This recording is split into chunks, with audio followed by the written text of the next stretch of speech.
Vă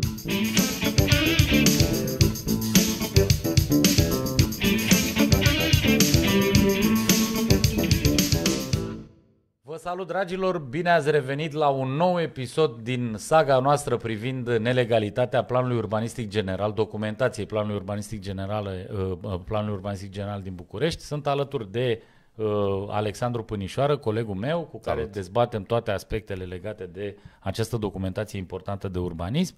Am discutat o serie de avize pe care noi le-am identificat ca având probleme din anexa proiectului de aprobare a planului urbanistic general și astăzi, după ce data trecută ne-am delectat cu avizul de la cadastru, de la OCPI și de la OCAO, cum se numește, mă?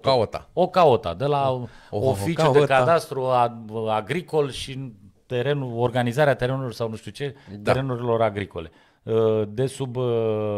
din subordinea Ministerului Agriculturii. Astăzi ne vom delecta cu acordul de mediu, avizul de mediu.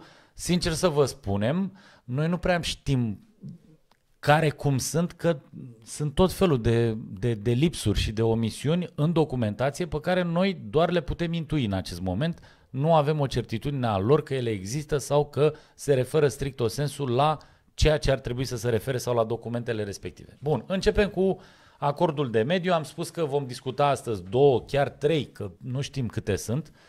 E vorba de avizul de la poziția 10, avizul Ministerului Apelor, Pădurilor și Protecția Mediului, avizul numărul 8400 per 2000. Pormă, vom discuta avizul Agenției de Protecție a Mediului București, aviz numărul SU per 1789 per 2000. Bun. Și am zis că mai discutăm avizul de la entitatea care s-a ocupat de gospodăria apelor la momentul respectiv, cred că este RGAB, este Regia Generală sau ce dracu o fi, Ape București. Apa Nova de astăzi. Apa Nova de astăzi, care a emis avizul numărul 144 per 2000. Deci avem 3 avize pe care le vom discuta. Înainte de toate vom discuta despre avizele, acordul de mediu, avizele de mediu, că nu știm exact despre ce e vorba. Avem 2 poziții, poziția 10 și poziția 20. Poziția 10 se referă, repet, la Ministerul Apelor, Pădurilor și Protecția Mediului ca instituție avizatoare și indică avizul 8400 per 2000, iar la poziția 20 avem Agenția de Protecție a Mediului București, care a dat avizul numărul SU per 1789 per 2000. Bun. Acum, Alex, te rog frumos, spune-ne un pic cum să face, că eu am în față un acord de mediu pe care îl avem din documentația PUG-ului, nu din altceva. Deci nu l-am inventat noi, nu l-am cerut APM-ului, nu am.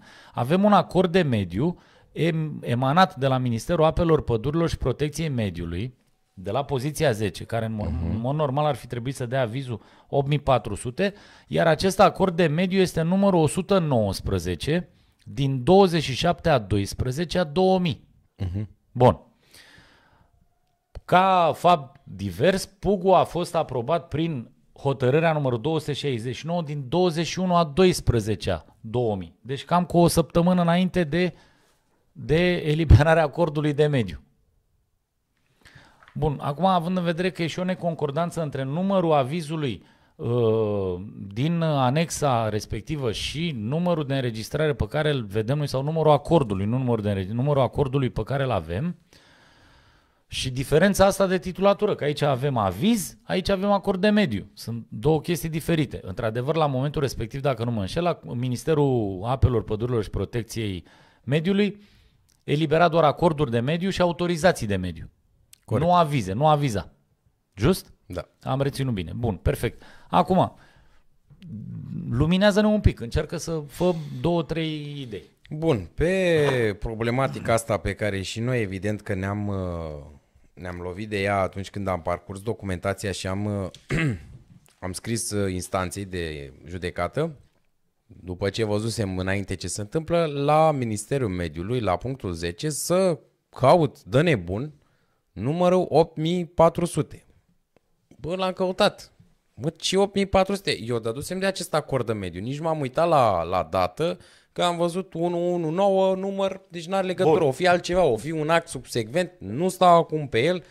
caut 8400 și am găsit 8400. În documentația PUG-ului. Am găsit fix 8400 pe 2000, dar care nu era niciun aviz dat de Ministerul Mediului sau altă entitate, ci un aviz dat de Direcția Silvică Târgoviște. Deci o instituție total străină de teritoriul municipiului București. Dar care tot sub Ministerul Apelor, Pădurilor și Protecției Mediului acționează, dar în cadrul Rom Silva. Regie Autonome Rom Silva. Din perspectiva competenței teritoriale, nu avea ce să caute.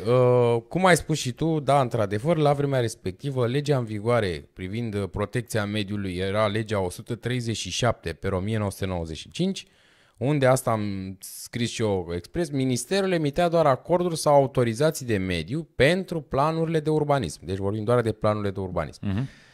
Facem o mică paranteză și reamintim că ieri în discuția privind avizul de la OCPI și OCAOTA prezentam un tabel sintetic care dădea cu titlul de obligativitate anumite avize care aveau acest caracter și așa cum era cadastru, imediat sub el, dar e adevărat că aici va fi o diferență, o spunem imediat sub cadastru era mediu.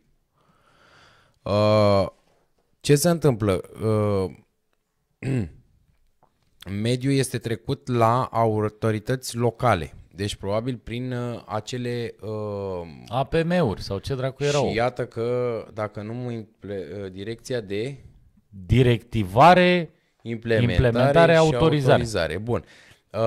Probabil APM-ul trebuia să fie Agenția pentru Protecția Mediului, unde o să spunem și despre acel aviz, că de fapt nu este de la... El a fost trecut la punctul 20, dar el nu este aviz, dar era obligatoriu. Deci era obligatoriu, iar acordul de mediu a întârziat să apară la data aprobării PUG-ului, a venit ulterior, respectiv în 27 a 12-a, cu o serie de condiții, 45 la număr. Nu o să ne aplicăm asupra fiecăruia aici, pentru că sunt chestii foarte specifice, țin de conținut documentației, nici eu n-am avut posibilitatea să le studiez în detaliu pe toate, dar mi-au sărit în ochi două. Și mi-au sărit în ochi, dacă nu mă înșel, ultimele două, parcă acolo erau, la punctul, chiar la punctul 45, chiar ultimul punct. Deci să se obțină pentru prezentul Plan Urbanistic General București aviz de gospodărire a apelor și aviz de la Inspectoratul Silvic Teritorial București. Bun. Asta era condiții. Bun. Stai un pic, stop, că mai sunt condiții. Așa. Păi ok. După acest punct vreau să-mi citești ce scrie în acordul de mediu. La final. La final, în acordul de mediu, spune așa: nerespectarea în totalitate a prevederilor prezentului acord atrage după sine anularea acestuia. Bun. Deci, condiția era ca aceste puncte 45 să fie în totalitate respectate. Altfel, pe cale de consecință, era nul. Nu mergea. Stai un pic, că asta voiam, mi-a sărit și mie. Să se izoleze fonic și termic clădirile. Da, era o măsură și lucru care s-a mai întâmplat. Păi nu, în prezentul acord se emite cu următoarele condiții. Da. Bine, nu, stai puțin, nu când luam considerare că trebuiau făcute lucrurile astea înainte. Sunt cârcotași. Nu. Da. Astea sunt niște măsuri care trebuiau implementate și au fost, dacă nu mă înșel, în partea scrisă implementate, ca partea strategică,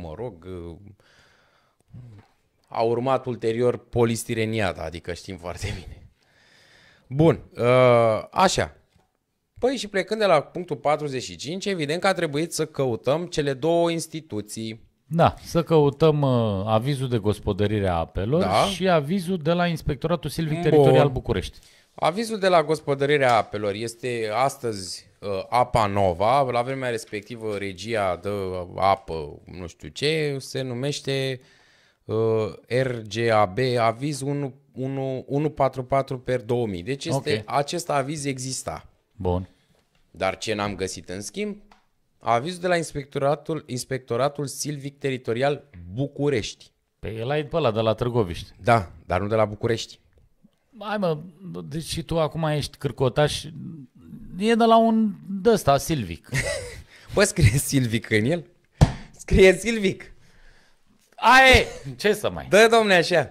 Bun, deci, văzând că acest aviz lipsește și chiar lipsește, nu se regăsește nici în lista anexă celor 22 de avize și nici în documentație, evident că din cele 45 de puncte ale acordului de mediu, nu au fost respectate toate în totalitate, pe care de consecință avizul era nul. Bun. Acum, dacă vrei să fim cârcotași, o să spunem așa, ce relevanță are că e nul, că oricum era emis după aprobare. Da, adevărat. Deci mie aici în preambul îmi spune așa.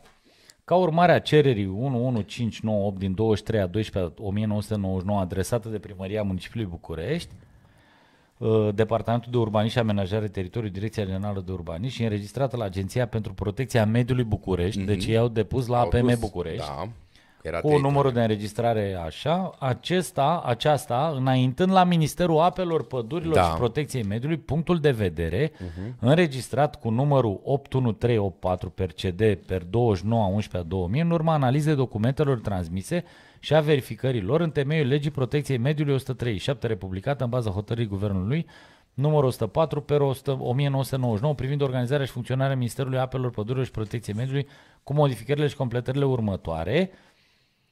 ulterioare, se emite acord pentru plan urbanistic general, Municipiul București. Deci acord, nu aviz. Da. Bun. Deci documentul ăsta nu numai că are în două locuri menționat titulatura sau terminologia de acord, care, atenție, acordul nu este același lucru cu avizul. Normal, și cu autorizația. Suntem în materia dreptului absolut, în materie publică, unde terminologia trebuie să fie extrem de... Da, ai zis că sunt eu cârcotaș. Hai mă, și tu acum. Bun, deci acordul de mediu, așa cum a fost el eliberat, el nu suplinește nici avize, nici nimic din ce sunt prevăzute în alte elemente și alte povești. Dacă acordul de mediu a fost solicitat prin avizul acela 1A al arhitectului șef din 2000, la prima poziție, sau cum s-a numit, el oricum a fost eliberat, acordul de mediu pentru povestea asta, a fost eliberat ulterior aprobării documentației în sine. Exact. Deci el a fost făcut la o săptămână, pe 27/12, în condițiile în care documentația a fost aprobată pe 21. Referitor la... Că ei aici fac o chestie, zic. Dar n-am printat eu aici să-ți arăt. Punctul 20 zice, totuși Agenția de Protecție a Mediului București a emis aviz. Unde? Zice aviz număr SU/1789 per 2000. În orice caz. Este un aviz dat de către, o să zic din memorie și o să-l punem pe ecran ca să clarificăm. Este un aviz, acel aviz SU este dat de o instituție care se afla în subordinea Primăriei Generale. S-a ocupat de spații verzi, așa, de parcuri. Ăla este așa zis un fel de Alpab. Să-i zicem așa, dar ăla este așa zis Agenția pentru Protecția Mediului, acel aviz numărul SU, da? Am înțeles. Deci e venit de la o structură internă a primăriei, exact, de la o subordonată a primăriei. Care n-are cum să fie Agenția pentru Protecția Bineînțeles, și nu poate aviza așa ceva. Bineînțeles. Deci o tâmpenie, am scris despre ea oricum. Ok, hai să concluzionăm referitor la mediu. Avem două mențiuni de avize în lista de 22 de avize obligatorii pentru PUG. Nu am reușit să identificăm avizul 8400. L-am identificat. 2000. Am identificat un alt document în documentația depusă de Primăria Capitalei, un document emanat de la Direcția Silvică Târgoviște, care nu are nicio legătură nici cu București, nici cu Ilfov, nici cu nimic, dar el este trecut ca aviz numărul 8400 per 2000, emanat de la Ministerul Apelor, Pădurilor și Protecția Mediului. Bun. Deci asta era foarte important de reținut, că nu există niciun aviz al Agenției pentru Protecția Mediului. Am zis Apele Române că m-au luat gura pe dinainte, nici ăla nu există, vorbim imediat după despre el. Deci nu există acest aviz. Din partea Ministerului Mediului la data aprobării. A venit doar acordul ăla care a venit la 21 decembrie. Nu era. PUG-ul n-avea nimic de la mediu. Nimic. Mama mea. Absolut nimic. Nici acord, nici aviz, nici nimic. Da? Despre ce să discutăm. N-aveau nimic. Deci, concluzia tulburătoare cu care trebuie să încheiem această secvență sau această scenă legată de protecția mediului sau de mediu este că la momentul aprobării planului urbanistic general, documentației planului urbanistic general, Bă, nu aveam nimic despre mediu, nu aveam niciun aviz care să se refere la mediu. Să zică, bă, e bine, nu e bine, e nasol, miroase urât, dracu să le ia. Nimic. Pe 21 decembrie s-a aprobat PUG-ul, acordul de mediu a venit de la Ministerul Apelor, Pădurilor și ce dracu, mediului 27. pe 27. Bun. Ce o să tratăm tot în episodul de astăzi, care legătură? Punctul numărul 11, apele române. Bun. Deci, Compania Națională Apele Române. Rectific, am bătut câmpii la început. E vorba de punctul 11, CN Apele Române. Compania Națională Apele Române. Deci am avut punctul 10, punctul 11, punctul 20. Acum discutăm pe punctul 11 pentru că 10 și 20 le-am discutat mai devreme. La punctul 11 ai în față și o să te rog puțin să-l parcurgi rapid cu ce începe avizul, hârtia de la Compania Națională Apele Române. Ți-o parcurg eu. Parcurgi-o. Și e ca și parcursă. Nu toată. Deci nu mă interesează elementele. Da. În vederea emiterii actului de reglementare solicitat, mai sunt necesare următoarele completări privind situația existentă și propuneri de lucrări. Stop. Deci în privința emiterii, actului de reglementare, adică nu este un aviz. Cu toate acestea, numărul de aici este numărul din listă, ca fiind aviz. Da, nu e aviz. Exact, nu e aviz. Ca la OCPI, ca la OCAOTA, ca la... unde a mai fost? Deci prin care solicitați referatul tehnic în vederea emiterea avizului de gospodărire a apelor pentru PUG Municipiul București, vă comunicăm următoarele. În vederea emiterea actului de reglementare solicitat, adică referatului tehnic în vederea emiterea așa, mai sunt necesare următoarele completări privind situația existentă și propunerile de lucrări. E ca la cadastru, e același lucru. Exact. Bun. Și au luat numărul ăsta de înregistrare și l-au trecut ca aviz. Exact. Deci este aceeași poveste. Aici ce să mai discutăm? Că nu avem ce să discutăm pe el. Oamenii au cerut ceva. Păi nu, dar nu scrie. Pe ăsta nu scrie să avizează sau nu să avizează. Stai. Nu discutăm că se avizează. Stai că nici măcar n-am ajuns la aviz. Trebuie documentația. Păi scrie prin care solicitați în vederea emiterii avizului. Da. Vă rugăm să aduceți următoarele piese. Pentru referatul tehnic. Da. Primăria trebuia să trimită niște chestii. Da. Deci măcar asta nu are valoare de nimic, e doar o comunicare ordinară. Cum a fost și la OCPI, la fel spunea, oameni buni, aduceți alea, faceți alea, puneți-le conformațiile.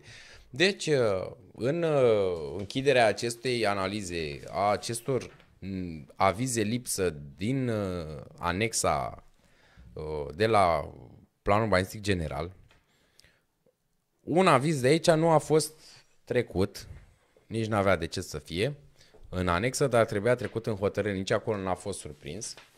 În schimb, în hotărâre, spune așa: văzând avizele, Comisia Tehnică de Urbanism, Comisiile de Urbanism, Lucrări Publice și Amenajarea Teritoriului, Consiliul General, Comisie de Specialitate, Consiliul General, aceste avize există, toate sunt favorabile, fără observații. Deci, domnii consilieri generali, înainte de ședința din 21 decembrie, au analizat această documentație. Li s-a pus pe masă pe diferite specialități. Juridic, urbanism, mediu. Ce comisii de specialitate erau atunci constituite. Niciunul din acești consilieri generali care s-au uitat peste aceste și probabil, dacă nu mă înșel, ai voie să fii mai multe comisii? Nu. Ai voie. 2 sau 3 maxim. E regulamentul la intern al Consiliului. Deci probabil pentru unii dintre consilieri, n-am stat să verificăm, 64 erau la Vedem ce să pronunțe instanța, că în funcție de asta lărgim sfera de analiză sau rămânem așa. Ideea este că niciunul dintre acești 64 de consilieri generali sau 65 câți erau atunci, și dacă unul ar fi fost în 2 comisii, niciunul nu a văzut aceste măgării, văcării, cum vrei tu să le spui. Da. Deci nu le-a văzut. Asta mi se pare absolut tulburător. Și asta ne arată, de fapt, cu câtă seriozitate și cu câtă... Ce reprezintă Consiliul General, până la urmă, cum analizează. Și nu este surprinzător că anul ăsta, când Nicușor Dan a solicitat aprobarea acelei hotărâri de suspendare a puzurilor coordonatoare, noi am intervenit în cadrul ședințelor și am atras atenția că fac cădrecăți nelegale și cu bugetul și așa mai departe, și cu toate acestea, consilierii generali refuză să ia act de asemenea observații, să vadă grosolăniile de aici și așa mai departe. În frunte cu toți aceștia, pentru că pot să înțeleg, consilierii generali sunt oameni aleși. Primarul e om ales. Bă, dar unul care ocupă acolo o funcție de specialitate. Și care are obligații legale de respectarea legii și de alte chestii. Știa tot ce se întâmplă, legea o visa, era arhitectul șef. Bă, arhitectul șef nu trebuia să permită asemenea lucruri. Deci astăzi, dragii noștri, astăzi am mai discutat despre 3 poziții din lista. Este ultima intervenție a noastră din această saga. Da, concluzia tulburătoare este că la momentul aprobării documentației PUG-ului se pare că, din câte deslușim noi, nu exista niciun fel de aviz cu privire la orice formă de act. Orice act. Măcar o respingere, ca în alte cazuri. Cu privire la protecția mediului. Da, nu, mediul nu mediul în general. Da. Mediul nu și-a expus punctul de vedere. Asta mie mi se pare nu grosier, este nici grosolan, este fără cuvinte. Fără cuvinte. Este exact ceea ce trăim. Atunci de ce să ne mai întrebăm că în ultimii 21 de ani calitatea mediului în București a scăzut, a devenit din ce în ce mai proastă. Și de la cât ar trebui să avem 27 de metri pătrați 26, per capita, așa, avem 7,11 metri per cap de vită forajat din București. Dragilor, vă mulțumim tare mult. Asta a fost intervenția noastră. Am încercat să explicăm cât am putut de bine. O să venim cu infografice, o să facem chiar un site în care o să prezentăm toată documentația. Cred că o să le punem direct pe site-ul asociației. Și le punem cu rubrică specială și asta e. Da? Acolo vom spune, vom face, vom drege, veți găsi toate serialele pe care le-am făcut din această saga a nelegalității planului urbanistic general, documentației. Toate cele bune, mulțumesc Alex. Mersi și eu, așteptăm cu tot mare înainte interes și dăm cu putere. Așteptăm să se pronunțe instanța, să vedem ce se întâmplă. Vedem ce se va întâmpla, da. Bine, cele bune, la revedere. Bine, la revedere.